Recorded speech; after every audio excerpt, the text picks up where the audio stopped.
216টা আসনে বিপুল বিজয় অর্জন করবে।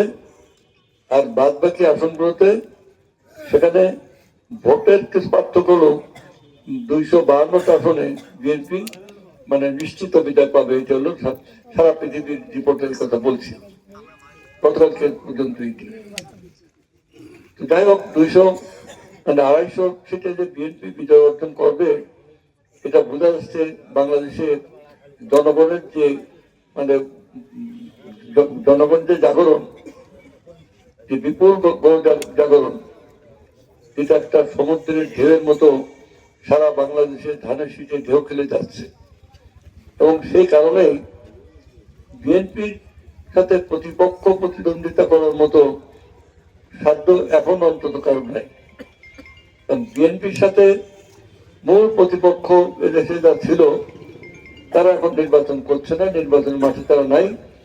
তারা মানে জুলাই আগস্টের গণঅভ্যুত্থানের মাঝে তাদের পতন হয়েছে এবং তারা মানে এইবার নির্বাচনে তাদের আইনগতভাবে বাস্তবসম্মতভাবে নির্বাচনের মাঠে নাই। তাহলে সেই তাদের প্রতীক ছিল নৌকা এবং ধানের শীষ, এইটা পাল্লা। মানে বিএনপির সাথে দাঁড়িপাল্লার পাল্লা, এটা মানে সহজ পথে তো হবেই না। তবে একবার ওই যে 1800 হুজুর বলেছিলেন 2001 মানে 300 সিটে ক্যান্ডিডেট দিয়ে দিলেন, দেওয়ার পরে সব বলছে যে মানে হুজুরকে বলে, হুজুর বলছে যে তোমরা বিচলিত হবে না, আগের দিন রাত্রি ফু দিয়ে দেবো, তারপরে সব সেই এখন ষড়যন্ত্র করে, নানান জায়গার ষড়যন্ত্র আছে, ষড়যন্ত্র করে রাজনৈতিক ষড়যন্ত্র রাজনীতি দিয়ে মোকাবেলা করতে হয়।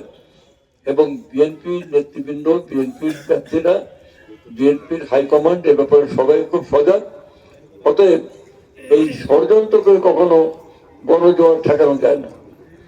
হাত দিয়ে যেমন সূর্যক্রম ঠেকানো যায় না, ঠিক তেমনি ষড়যন্ত্র করে জনগণের জোয়ার যেটা সেটাকে প্রতিরোধ করা যায় না।